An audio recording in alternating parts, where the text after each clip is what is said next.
Welcome to News Mongolia, where we bring you the latest stories and updates from across the nation and beyond. I'm Batsirin Namshar. On the News Mongolia tonight, Prime Minister of Mongolia is attending the 54th annual meeting of the World Economic Forum. Military personnel and training officer registration closes on January 19th. Khentii Province to receive fuel and fodder for dzud relief. For the news, stay tuned.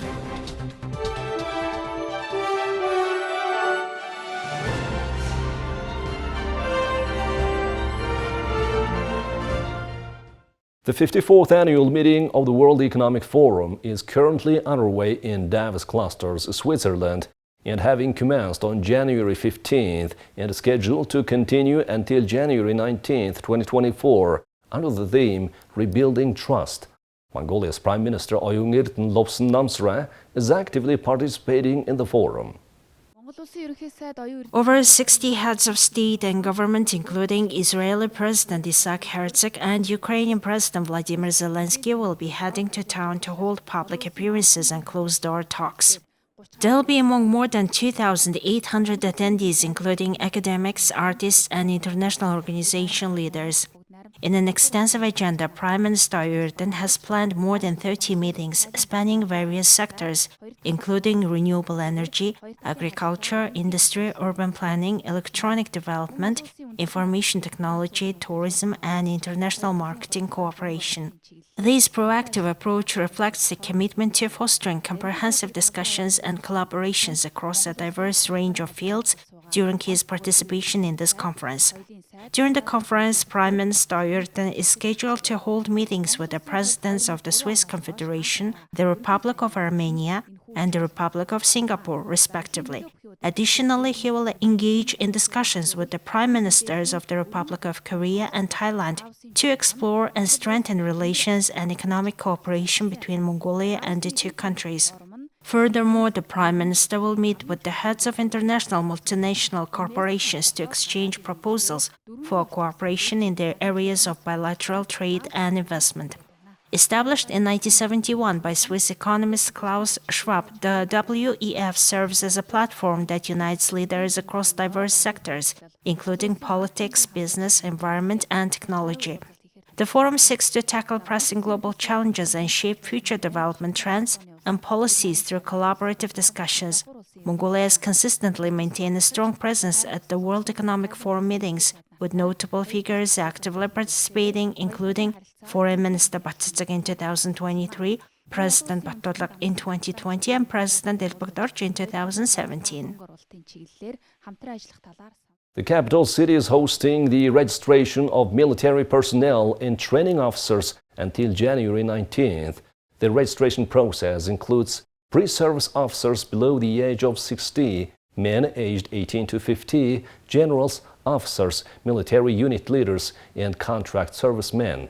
This process ensures the comprehensive update of people involved in various parts of the military's structure. Citizens who will reach the age of 18 in 2024 are encouraged to register in person at their local committee. Registration ensures that the government maintains an accurate and up-to-date register, preparing for the inclusion of people reaching draft eligibility in the upcoming year.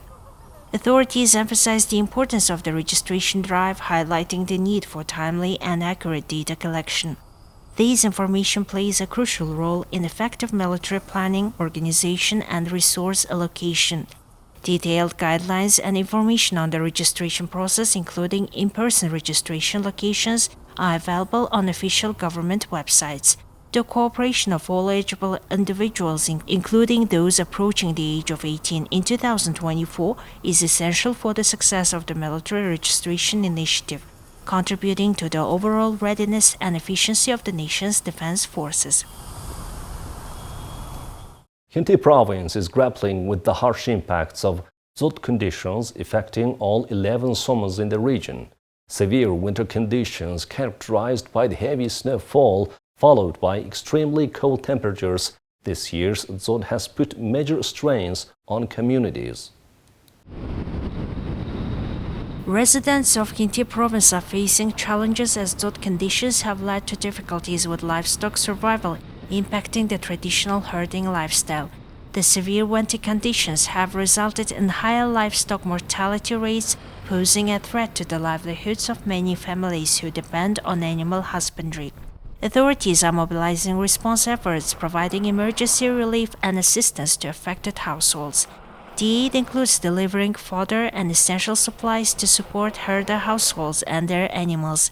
The dzud conditions in Khentii Province highlight the vulnerability of certain regions to extreme weather events and the need for proactive measures to mitigate their impact.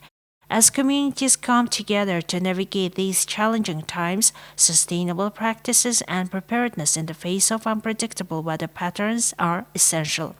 The National Emergency Commission has decided to allocate resources essential for human welfare and livestock with a targeted response. A significant portion of the aid includes 20 tons of fuel and 175 tons of fodder.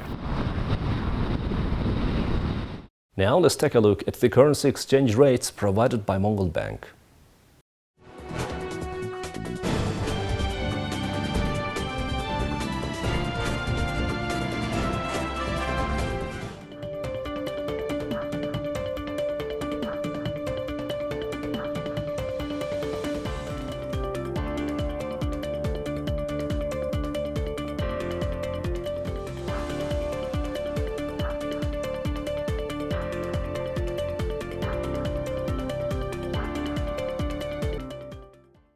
Now let's take a look at international news from our partner agencies. Swiss President Yola Amherd on Monday announced that her country will organize a peace summit that aims to help end Ukraine's war with Russia. Speaking to reporters alongside her Ukrainian counterpart Volodymyr Zelensky, Amherd said the two leaders agreed to examine the details of the next steps in depth to ensure that the peace process is a success. I'm grateful to the President and her team for the agreement that our team will start preparing for the Global Peace Summit at the leaders' level in Switzerland from tomorrow. This summit is intended to infuse the necessary energy into everything that has already been achieved and to determine that the end of the war must be fair and the restoration of the strength of international law complete. Switzerland is our partner in this. Thank you. President Zelensky asked me whether Switzerland would be prepared to organize a high-level peace summit within this framework. I confirmed to him that Switzerland is ready to organize a conference. We agreed that we would examine the details of the next steps in depth to ensure that the peace process is a success. We have agreed that our teams will start clarifying and studying the details tomorrow. We want a broad-based summit with as many countries as possible taking part so that we can be successful. It is also about preparing this well and seriously, and when we see that we can hold a successful summit, we will organize it together, and as I said before, work starts tomorrow. Zelensky said the summit is intended to infuse the necessary energy into ending the war and restoring the strength of international law. The two presidents said they would begin preparations for the Global Peace Summit as early as Tuesday.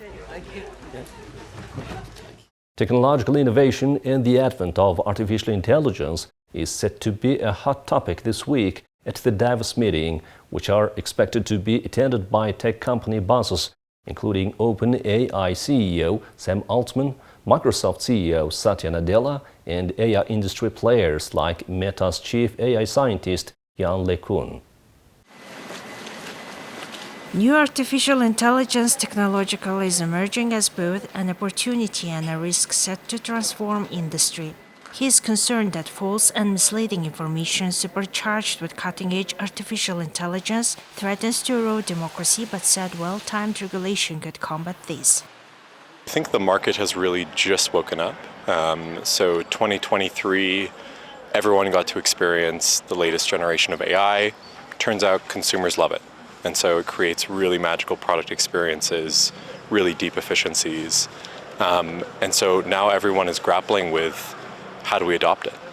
what do we do? How do we transform our product? How do we transform the way that we work? It has huge transformative potential, like akin to what the steam engine did for physical labor. It took loads off the backs of humans, off the backs of the animals that we used to have plow our fields, and put it onto machinery. I think that's a good analogy to what these large language models are going to do to intellectual labor. The 2024 Edelman Trust Barometer reflects those fears. The big finding in the 2024 Edelman Trust Barometer is that innovation is actually being seen as poorly managed by 2 to 1 in our global study. And that makes it the fourth big log on the populist fire after mass class divide, the imbalance between business and government, and the infodemic. The reality is it's the #1 fear in the Trust Barometer, job loss. But we have to make this a positive. We have to show the society that, in fact, we've considered that the retraining will happen, that we'll have a social safety net, because there's going to be transition necessarily. But again, the big chance here for business is to restore confidence in capitalism, restore confidence in the way that the world is running. Over 60 heads of state and government, including Israeli President Isaac Herzog and Ukrainian President Vladimir Zelensky, will be heading to Davos this week to hold both public appearances and closed-door talks. They'll be among more than 2,800 attendees, including academics, artists, and international organization leaders. Now let's take a look at the weather forecast for Mongolia and world major cities.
Well, that's all for today. Thank you for staying with us. We'll see you tomorrow with more news and updates. Goodbye.